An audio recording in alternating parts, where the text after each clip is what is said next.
الحمد لله نحمده ونستعينه ونستغفره ونؤمن به ونتوكل عليه ونعوذ بالله من شرور أنفسنا ومن سيئات أعمالنا. من يهده الله فلا مضل له ومن يضلله فلا هادي له، وأشهد أن لا إله إلا الله وحده لا شريك له، وأشهد أن سيدنا ونبينا ومولانا محمدا عبده ورسوله، صلى الله تعالى عليه وعلى آله وأصحابه وبارك وسلم تسليما كثيرا كثيرا. أما بعد، أعوذ بالله من الشيطان الرجيم. بسم الله الرحمن الرحيم. قد أفلح المؤمنون الذين هم في صلاتهم خاشعون والذين هم عن اللغو معرضون والذين هم للزكاة فاعلون. صدق اللہ العظیم. میرے محترم دوستو بزرگوں، ہماری جو باتیں چل رہی ہے قرآن کی آیت کہ کامیاب مومن کون، اس کی کیا صفات ہونا چاہیے. جیسے بتایا نا کہ ہم اپنے اعمالوں سے نہیں بلکہ اپنی علامتوں سے اور صفات سے اپنے آپ کو پہچانو. تو مومن کی صفات بتائی جا رہی ہے، اس میں سے دو صفات ہو گئی. سورہ مومنین کی ابتدائی آیت کی تفسیر اور تشریح کافی دنوں سے چل رہی ہے.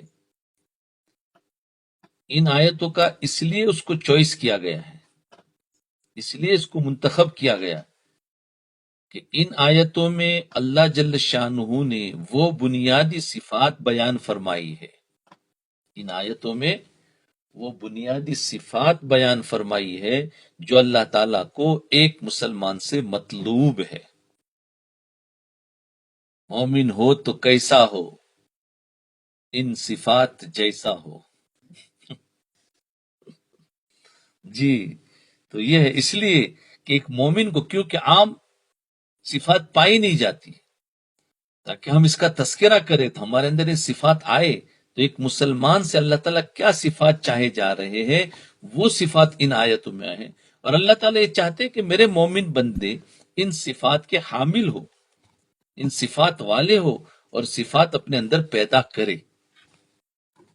اور ساتھ ہی اللہ نے یہ بھی فرمایا کہ جو ان صفات کے حامل ہوں گے اور جو یہ کام کریں گے ان کو اللہ فلاح حاصل ہوگی، ان کو فلاح حاصل ہوگی. فلاح یعنی دنیا میں بھی کامیابی اور آخرت میں بھی کامیابی. جی، آواز نہیں ہے کیا دوسرے لوگوں کو؟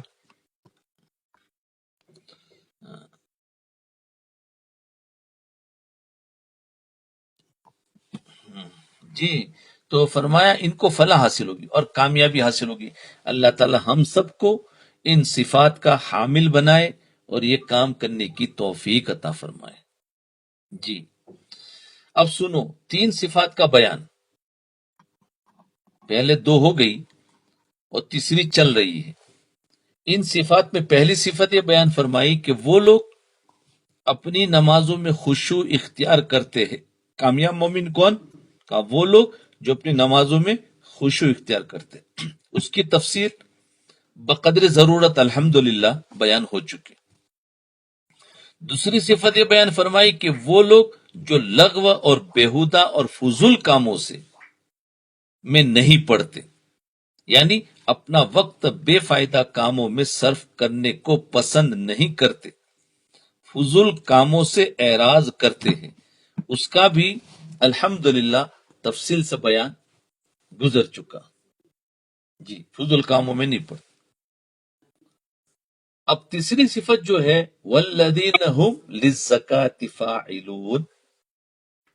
جی، اس آیت کی تشریح کرتے ہوئے اس آیت کے دو مطلب ہیں. اس آیت کے دو مطلب ہے. للزکاة فاعلون، ایک مطلب یہ ہے کہ وہ لوگ زکوٰۃ ادا کرتے ہیں، للزکوٰۃ فاعلون، یعنی وہ لوگ زکوٰۃ ادا کرتے ہیں، تو میں نے وہ زکوٰۃ ادا کرتے ہیں، اس لیے کہ زکوٰۃ بھی بڑا اہم فریضہ ہے، ہاں، اور دین کے ستونوں میں سے ایک اہم ستون ہے، اور اس کے بارے میں نے چھوڑ دیا، اس لیے کہ وہ رمضان میں وہ زکوٰۃ کے بارے میں ساری چیزیں آ جاتی ہے، تو میں نے وہ زکوٰۃ کی چیزوں کو ابھی نہیں لیا۔ لیکن زکوٰۃ کا دوسرا مطلب، تو ایک مطلب تو وہ جو زکوٰۃ ادا کرنے والے ہیں، پھر زکوٰۃ کی تھوڑی تفصیل ہے، زکوٰۃ کے فائدے ہیں، اور الحمدللہ ہم زکوٰۃ دیتے بھی ہیں، لیکن جو اس کا دوسرا مطلب ہے وہ انشاءاللہ آج بیان کیا جائے گا۔ جی، تو اس آیت کا دوسرا مطلب انشاءاللہ آج آپ سنو گے۔ زکوٰۃ کے دو مطلب، ایک تو وہ زکوٰۃ جو مال کی زکوٰۃ نکالتے ہیں، دوسرا عربی زبان کے اعتبار سے اس کا ایک دوسرا مطلب بھی ہو سکتا ہے۔ وہ مطلب یہ ہے کہ یہ وہ لوگ ہیں جو اپنے آپ کو پاک کرتے ہیں۔ زکوٰۃ کا معنی پاک کرنا، ارے کیا ہے بولو، پاک کرنا، تو جو اپنے آپ کو پاک کرتے ہیں اور پاکی اختیار کرتے ہیں۔ یہاں بھی یہی مسئلہ ہے کہ جب ہم عربی سے اردو ترجمہ کرتے ہیں تو عربی لفظ کے مفہوم کو ادا کرنے کے لیے اردو میں صحیح لفظ نہیں ملتا۔ ہمارے پاس چونکہ زکوٰۃ کے لیے کوئی اور لفظ نہیں ہے، اس لیے ہم اس آیت کا یہ ترجمہ کرتے ہیں کہ یہ وہ لوگ ہیں جو پاکی اختیار کرتے ہیں۔ لیکن یہاں پر پاکی سے جسم کی پاکی مراد نہیں،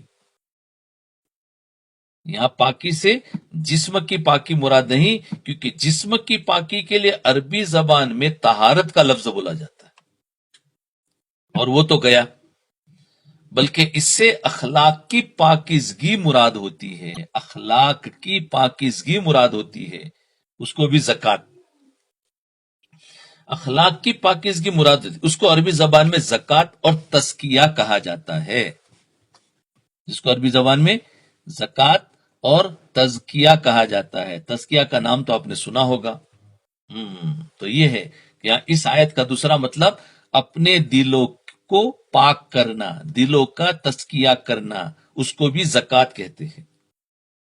اس معنی کے لحاظ سے آیت والذین هم للزکاۃ فاعلون کا ترجمہ یہ ہوگا کہ یہ وہ لوگ ہیں جو اپنے اخلاق کو پاک صاف رکھتے ہیں، یا یوں کہو کہ جو اپنے دلوں کو پاک صاف رکھتے ہیں، ان کو پاکیزہ بناتے ہیں، اور اخلاق کے اندر جو گندگیاں اور جو نجاست شامل ہو جاتی ہے، یعنی کیریکٹر، اخلاق کا مطلب کیریکٹر کو پاک رکھتے ہیں، جو نجاست شامل ہو جاتی ہے ان سے وہ اپنے آپ کو پاک کرتے ہیں، اپنے کیریکٹر میں، اپنے اخلاق کو۔ اس معنی کے لحاظ سے اس آیت کا مفہوم بڑا وسیع ہے، اور اس کا پس منظر بڑا ہماگیر ہے، یعنی بہت کچھ لیے ہوئے۔ تو آج انشاءاللہ دلوں کی پاکی کے بارے میں بات ہوگی، وہی آیت ہے للزکاۃ ہم فاعلون۔ حضور صلی اللہ علیہ وسلم کی بعثت کے 4 مقاصد ہیں۔ آپ صلی اللہ علیہ وسلم کو اس دنیا میں بھیجا ہے، اس کے کتنے مقصد ہیں؟ 4۔ یاد رکھو، ہر چیز کا ایک مقصد یاد رکھیں گے تو ہمیں ہر بات کو سمجھنا آسان ہوگا۔ عملوں میں بھی، عملوں میں ہم عمل یاد رکھتے ہیں، عمل کا مقصد بھول جاتے ہیں۔ عملوں میں بھائی نماز پڑھنا میرا عمل ہے، بھائی نماز پڑھنے سے مقصود کیا ہے؟ مقصود تمہیں گناہوں سے بچائے نماز۔ ہاں، تو ہر چیز کا ایک مقصود ہوتا ہے، تو مقصود پر ہماری نظر ہو، ہماری نظر عمل پر ہوتی ہے۔ دیکھو اللہ کے رسول صلی اللہ علیہ وسلم کے بھیجنے کے بھی 4 مقاصد ہے، یعنی اللہ کے رسول صلی اللہ علیہ وسلم یہ جس مقصد کے لیے بھیجے گئے ہیں وہ تمام مقاصد ہمارے اندر بھی آنے چاہیے۔ جی، لیکن اس بات کو سمجھنے کے لیے پہلے یہ جان لیجئے کہ قرآن کریم نے کم از کم 4 جگہوں پر نبی کریم صلی اللہ علیہ وسلم کے فرائض منصبی بیان فرمائے۔ اس میں بتایا ہے کہ نبی کریم صلی اللہ علیہ وسلم کو اللہ تعالیٰ نے اس دنیا میں کیوں بھیجا؟ کیوں بھیجا؟ کیا اللہ کے رسول اور یہ چاروں مقاصد مل کر شریعت بنتی ہے؟ یہ یاد رکھیں. کیوں بھیجا گیا؟ کیا کام آپ کے سپرد کیے گئے؟ کیا کام آپ کو انجام دینے تھے؟ قرآن کریم نے 4 مقامات پر ان کاموں کو بیان فرمایا. قرآن کریم میں کتنے مقامات پر؟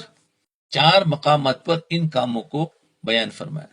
چنانچہ سورہ بقرہ میں اللہ تعالیٰ فرماتے ہیں یتلو علیہم آیاتک وَيُعَلِّمُهُمُ الْكِتَابَ وَالْحِكْمَةِ وَيُزَكِّيهِمْ إِنَّكَ أَنْتَ الْعَزِيزُ الْحَكِيمُ.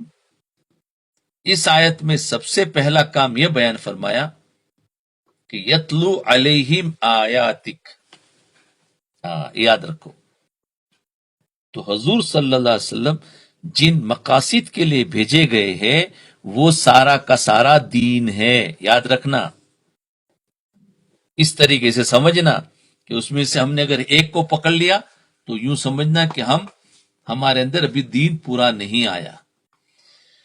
تو پہلا آپ کا مقصد یتلو علیہم آیاتک، یعنی ہم نے آپ کو اس لیے بھیجا تاکہ آپ صلی اللہ علیہ وسلم لوگوں کے سامنے اللہ تعالی کی آیات تلاوت کرے.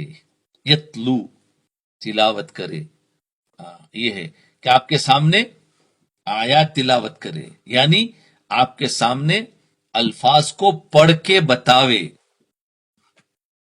جی، الفاظ کو بتاوے. دوسرا کام یہ بیان فرمایا وَيُعَلِّمُهُمُ الْكِتَابَ، یعنی ہم نے آپ کو اس لیے بھیجا تاکہ آپ اللہ تعالیٰ کی آیات کی لوگوں کو تعلیم دے. ایک تو پڑھ کے سنانا اور دوسرا تعلیم دینا. تعلیم یعنی اس کا معانی بتانا. جی، تعلیم تو قرآن کے الفاظ بھی ضروری ہے سیکھنا، پھر قرآن کے معانی بھی سیکھنا بہت ضروری ہے. کیونکہ وَيُعَلِّمُهُمُ الْكِتَابَ، یعنی ہم نے آپ کو اس لیے بھیجا تاکہ آپ ان کی آیت کی لوگوں کو تعلیم دیں، کیونکہ ہماری کتاب کو لوگ براہ راست سمجھ نہیں سکیں گے.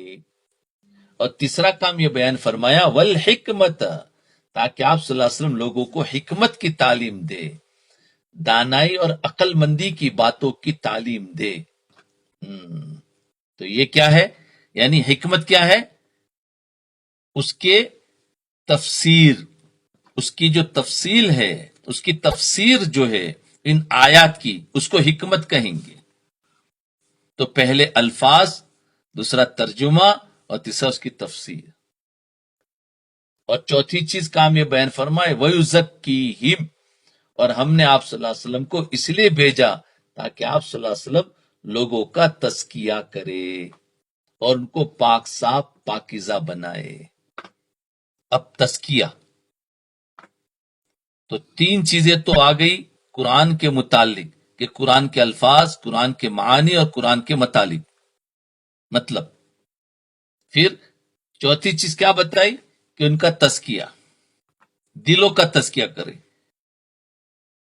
کیوں؟ اب یہی دیکھو حضرت کیا کہتے ہیں، تزکیہ کی ضرورت کیوں.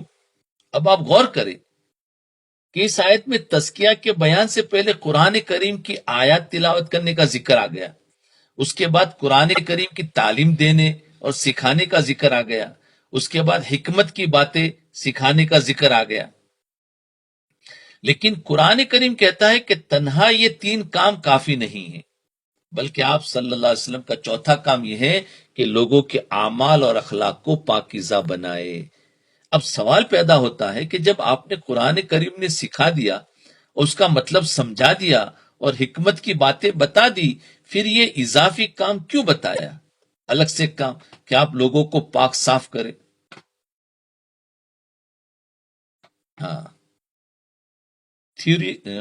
تھیوریکل لکھائی پڑھائی کی تعلیم کے بعد ٹریننگ ضروری ہوتی ہے، سمجھے نا. تھیوریکل کے بعد ٹریننگ دی جاتی ہے نا. ایک تو پہلے سمجھایا جاتا ہے، اس کے بعد ٹریننگ یعنی پریکٹیکل عمل بتایا جاتا ہے؟ اس کا جواب سمجھنے کے لیے پہلے یہ بات جان لے کہ دنیا میں جتنے علوم اور فنون اور ہنر ہے ان کی ایک نظریاتی تھیوریکل تعلیم ہوتی ہے. جتنے بھی علوم اور فنون ہیں ان کی ایک نظریاتی تھیوریکل تعلیم ہوتی ہے. ایک تھیوریکل دی تھی کہ اس میں سے اس علم کی تھیوری اور نظریہ بتا دیا، اس کو تعلیم کہا جاتا ہے.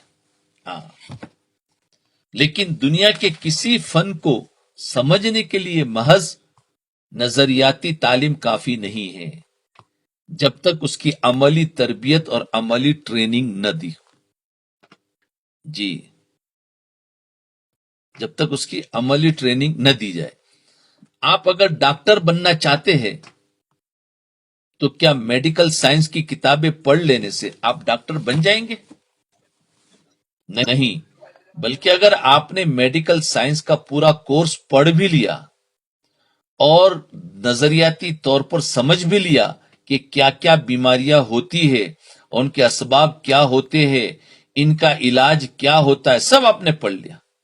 اگر یہ سب تفصیلات آپ نے معلوم کر لی تب بھی آپ ڈاکٹر نہیں بنیں گے. بنیں گے؟ نہیں بنیں گے.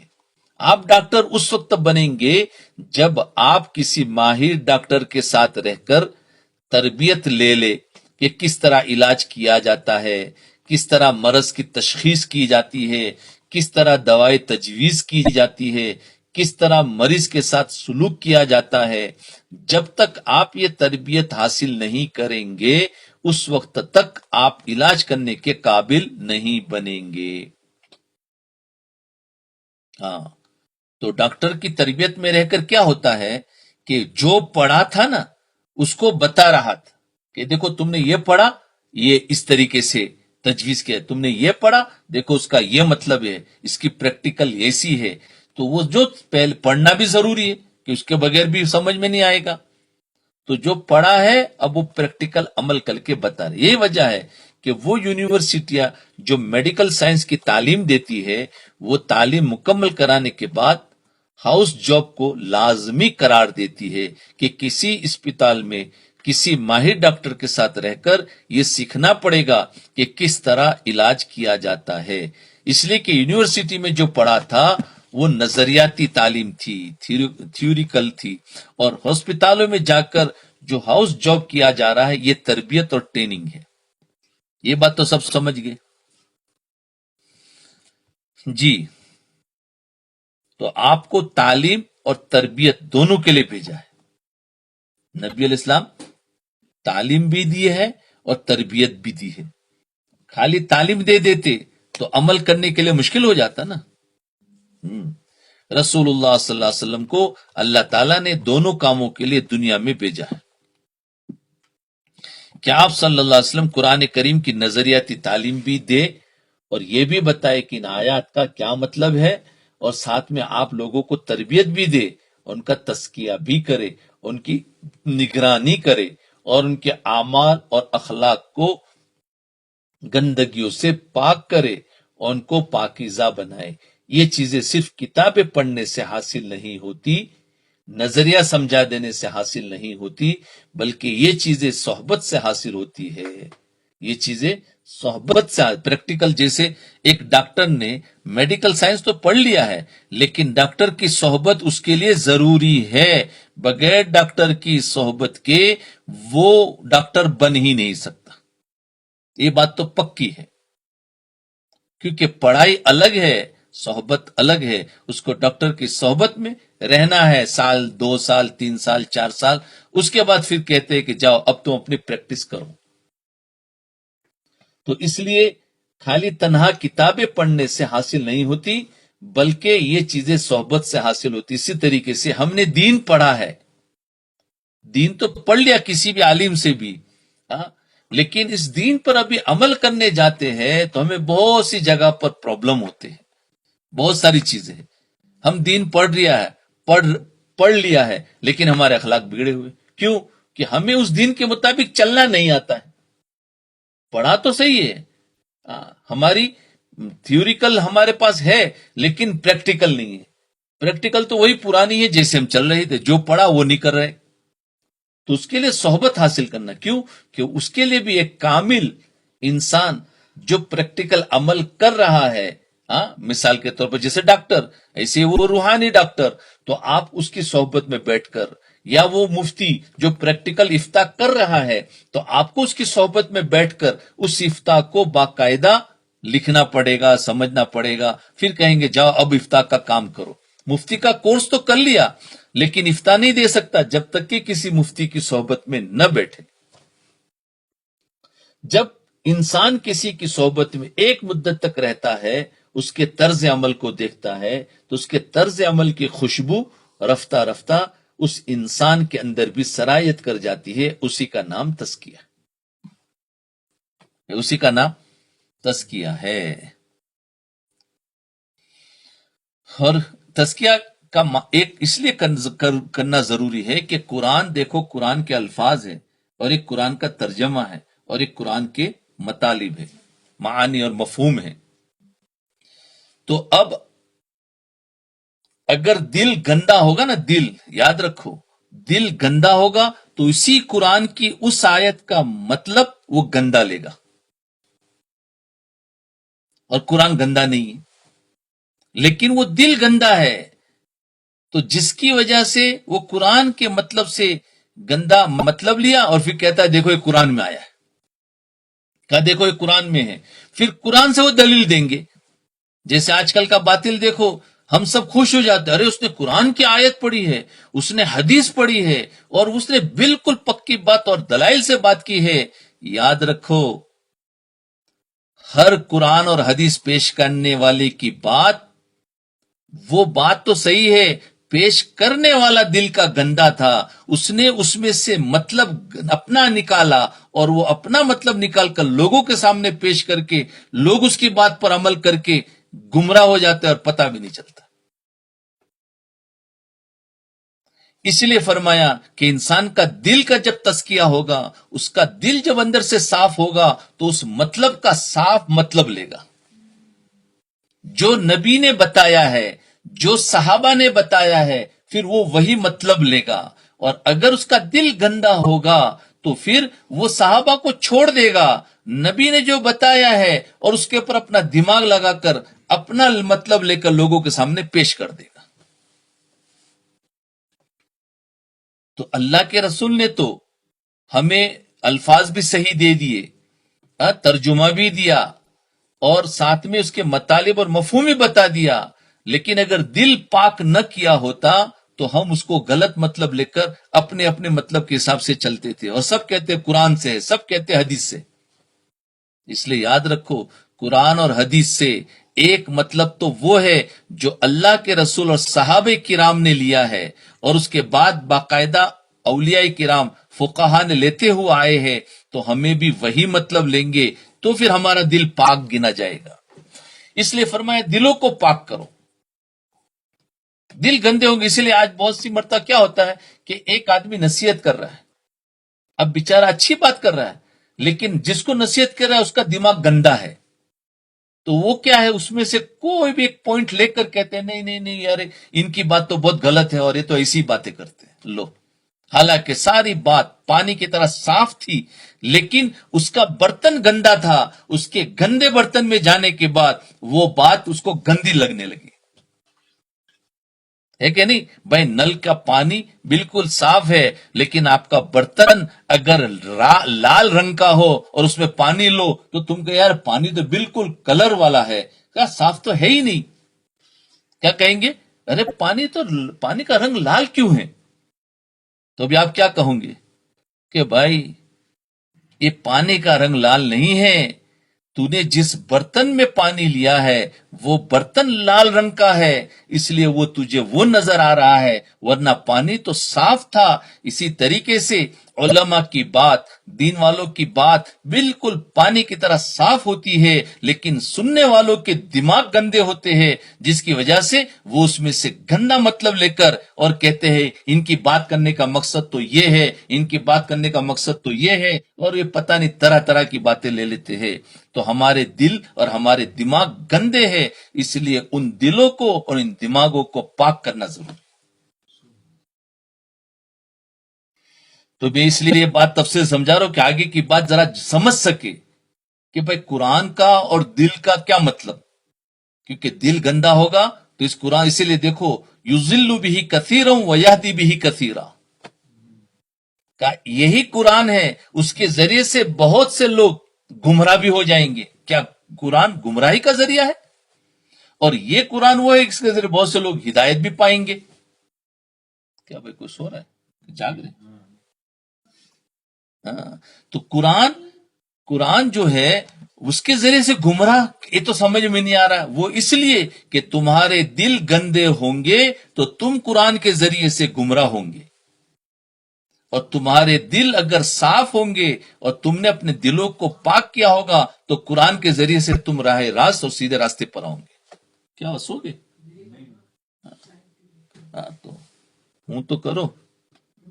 ہاں، تو اب سمجھ میں آ گیا، یضل بہ کثیرا ویہدی بہ کثیرا، کہ قرآن کے ذریعے سے لوگ گمراہ ہوں گے، قرآن کے ذریعے سے راہ راست پر آئیں گے۔ تو ابھی سوال پیدا ہوتا ہے قرآن گمراہی کا ذریعہ ہی نہیں ہے، لوگ گمراہ کیوں ہوں گے؟ تو یہ ہے تاکہ ابھی ہم اس قرآن کے ذریعے سے کیسے سیدھا راستہ اختیار کریں، تو اس کے لیے ضروری ہے کہ ہم اپنے دلوں کو پاک کریں، اور انشاءاللہ اس پاک کرنے کی باتیں اب سمجھائی جائے گی۔ اب سمجھو آگے اس آیت میں اللہ تعالیٰ نے جو فرمایا والذین هم للزکاة فاعلون، دوسری تفسیر کے لحاظ سے اس آیت کے معنی یہ ہے کہ فلاح ان لوگوں کو حاصل ہوتی ہے جو اپنے اخلاق اور اعمال کو پاکیزہ بنانے کی پوری کوشش کرتے ہیں، جو اپنے اخلاق اور اعمال کو پاکیزہ بنانے کی پوری کوشش کرتے ہیں۔ اب سوال یہ ہے کہ پاکیزہ بنانے کا کیا مطلب ہے؟ ہاں، اب سوال یہ ہے کہ پاکیزہ بنانے کا کیا مطلب؟ کیونکہ آج کسی کو ذرا پاکیزہ بنا تو کہتے ہیں کیا ہم گندے ہیں؟ اب دیکھو اس کا دماغ کتنا گندا ہے، تو اس کا مطلب وہ کہتے ہیں کہ ہم گندے ہیں تو ہمیں پاکیزہ بنا رہے۔ ہاں، آج کسی کو کہو کہ بھائی انسان بن جاؤ تو کیا مطلب ہم جانور ہیں کیا؟ تو کیا ہم جانور ہیں؟ اب دیکھو کتنا گندا دماغ ہوتا ہے کہ ان کو کہو کہ ہم انسان تو کیا ہم جانور ہیں، کیا پاک بنا تو کیا ہم گندے ہیں؟ اب اس کا کیا تم جواب دو؟ کیونکہ اس کو کچھ پتا نہیں ہے، اس لیے وہ ایسا ہی بولے گا۔ لیکن جب اس کے اندر ایک محنت ہوگی اس کے بعد وہ دعائیں دے گا کہ واقعتاً، کیونکہ ابھی ان کے سامنے اپنی گندگی ہوتی ہی نہیں ہے۔ تو اب کہتے ہیں پاکیزہ بنانے کی پوری کوشش۔ اب سوال ہے کہ پاکیزہ بنانے کا مطلب کیا؟ اگر جسم کو گندگی سے پاک کرنا ہو، جسم کو گندگی سے پاک کرنا ہو تو کیا کروں گے بھائی؟ تو اس کو پانی سے دھو دیا جائے تو وہ کیا ہوگا؟ پاک ہو جائے گا۔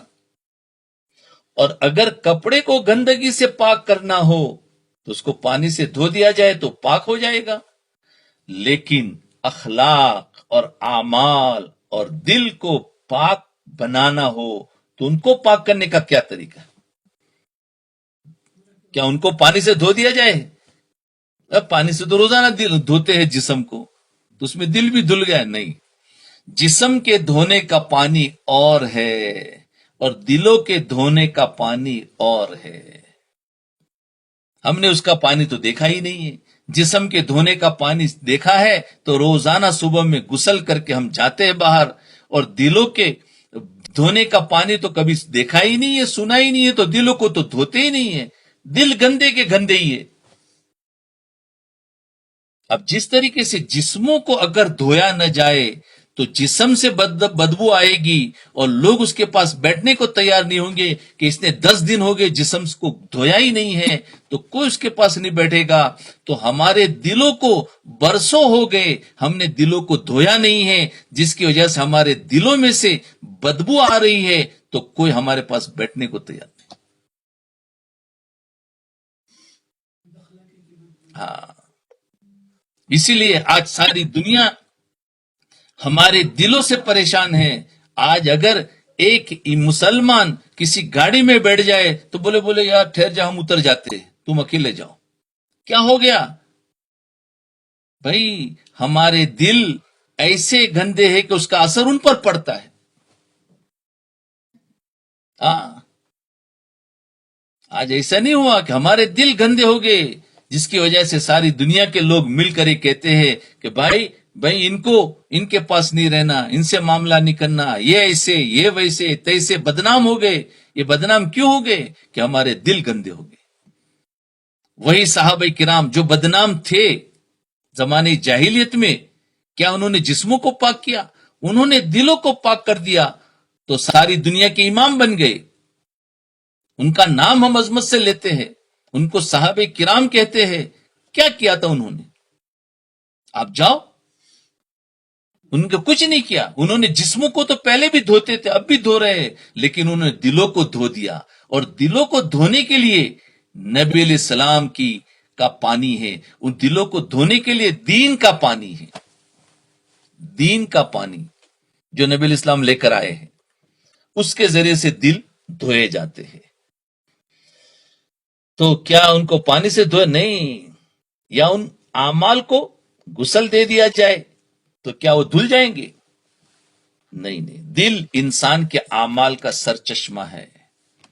یاد رکھو، جتنے بھی اعمال ہماری باڈی میں سے نکلتے ہیں، عمل کس کو کہیں گے؟ ہماری باڈی جو حرکت کرتی ہے وہ عمل ہے، سمجھ میں آیا؟ جو حرکت کرتی ہے وہ عمل۔ ہماری آنکھ نے دیکھا وہ عمل بنا، ہمارے ہاتھ ہلے وہ عمل بنا، ہمارے پیر چلے وہ عمل بنا، ہمارا دماغ سوچا وہ عمل بنا، ہماری زبان بولی وہ عمل بنا، ہمارے کان نے جو سنا وہ عمل بنا۔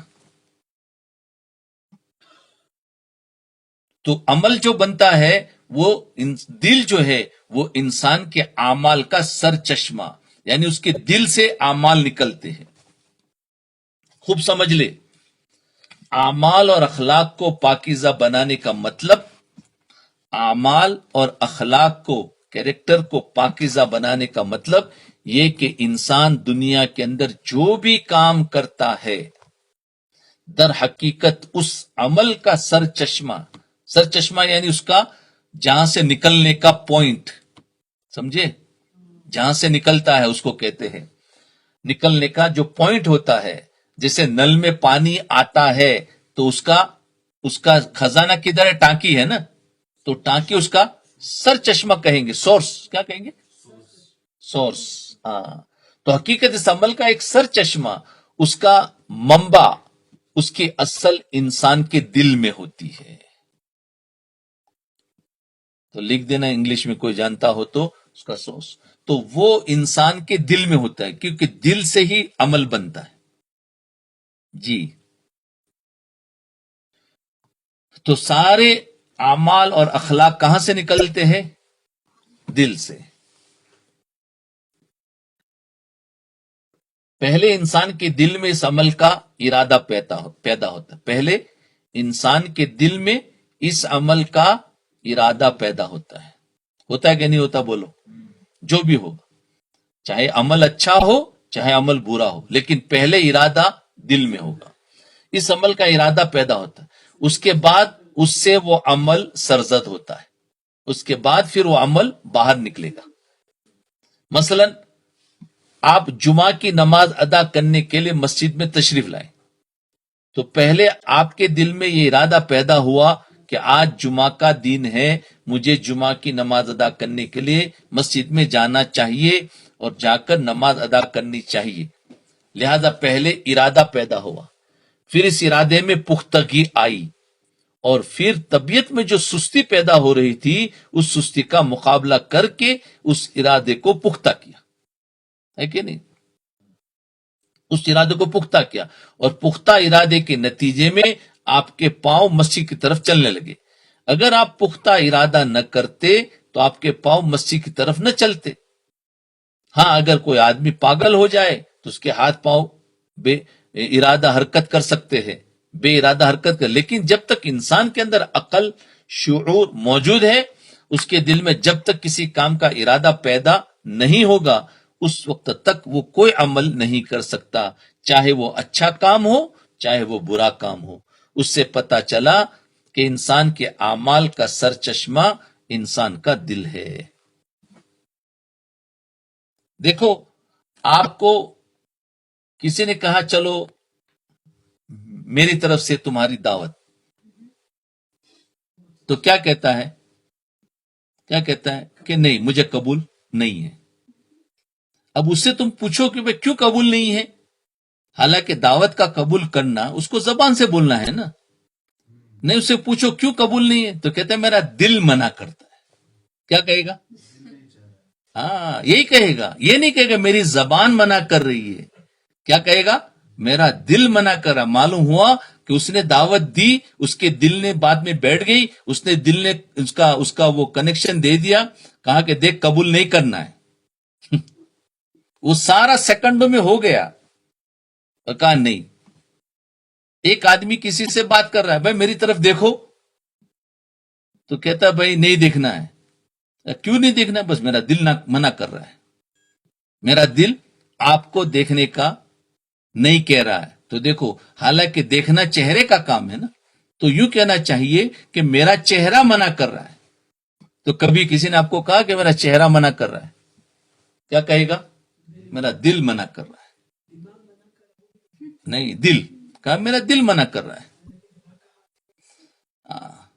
آپ اس کو اچھا کھانا لے کے گئے، بھائی کھانا کھا لو، تو کہتے ہیں کہ نہیں کھانا ہے۔ بھائی کیوں نہیں کھانا؟ بھائی میرا دل منع کر رہا ہے۔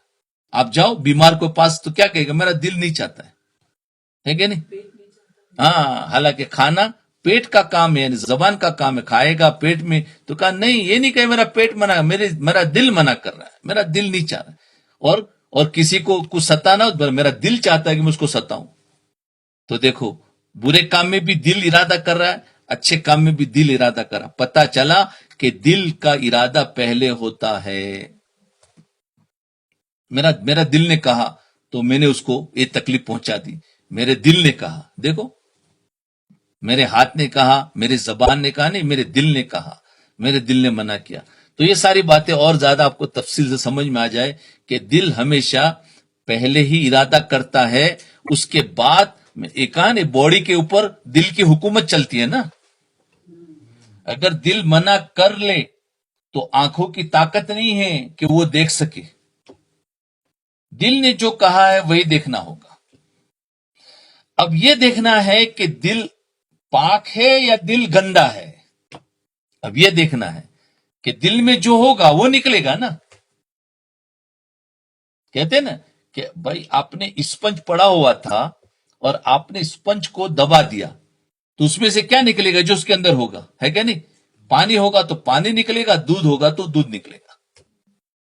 تو ہمارا دل جو ہے وہ اسی کی طرح ہے کہ اس کے اندر اگر گندگی ہوگی تو اعضاء سے گندگی نکلے گی، اور اگر اس کے اندر اچھائی ہوگی تو اعضاء سے اچھا نکلے گا۔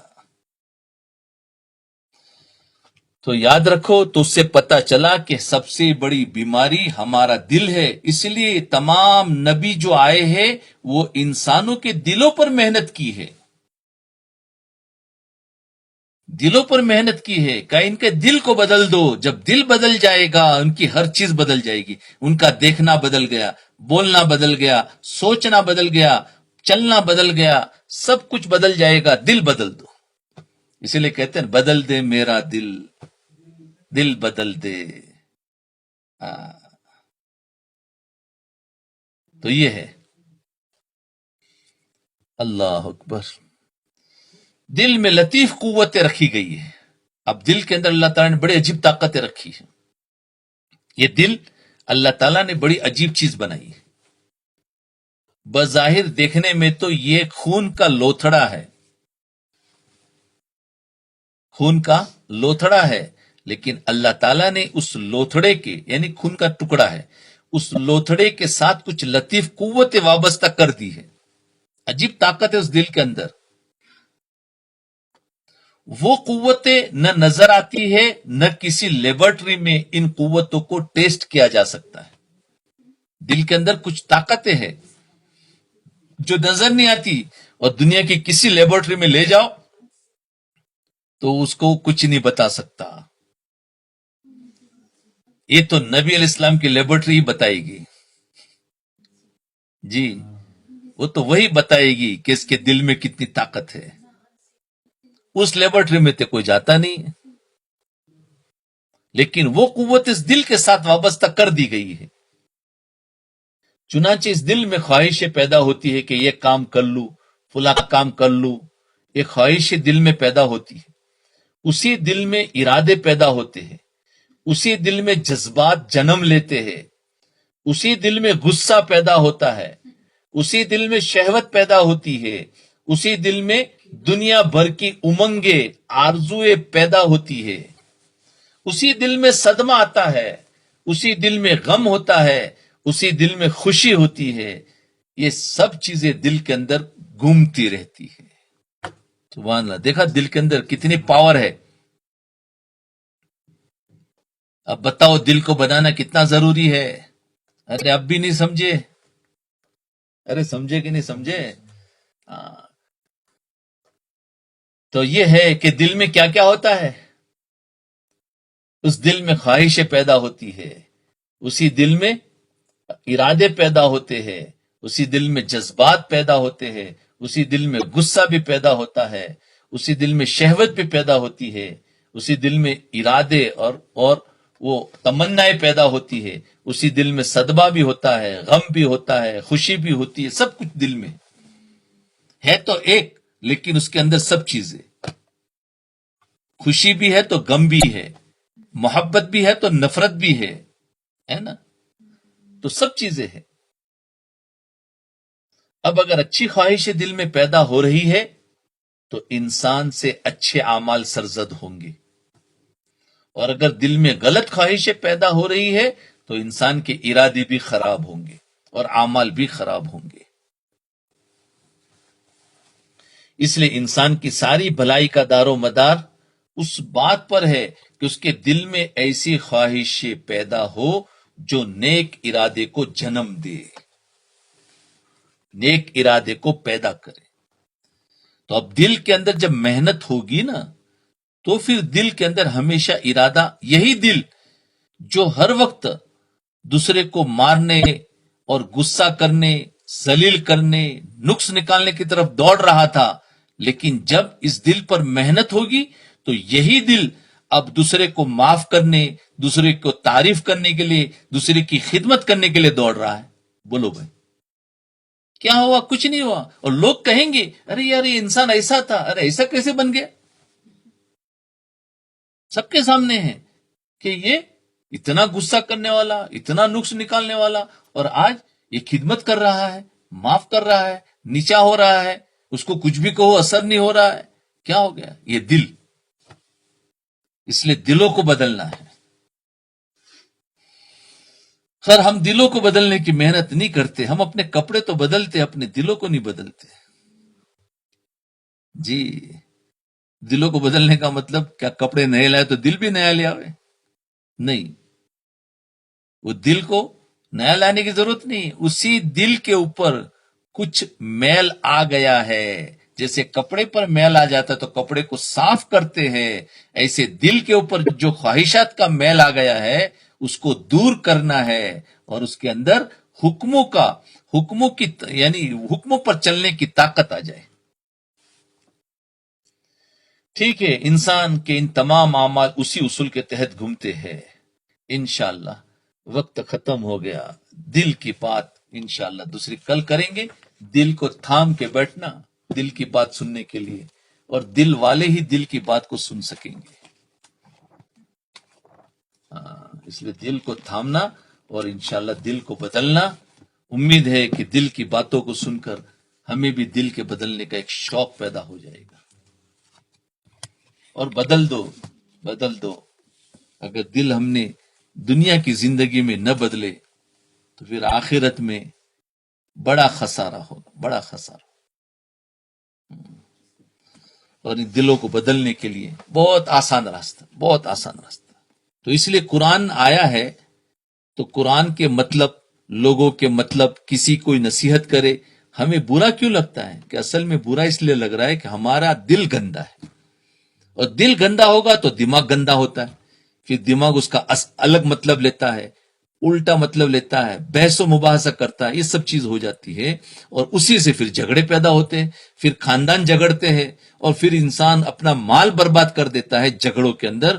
تو کیا اچھا ہے کہ ہمارا وقت بھی بچ جائے، مال بھی بچ جائے، اور اللہ کا تعلق بھی مل جائے، خوشیاں ملے، عزتیں ملے، تو اپنے دلوں کو بدل دو۔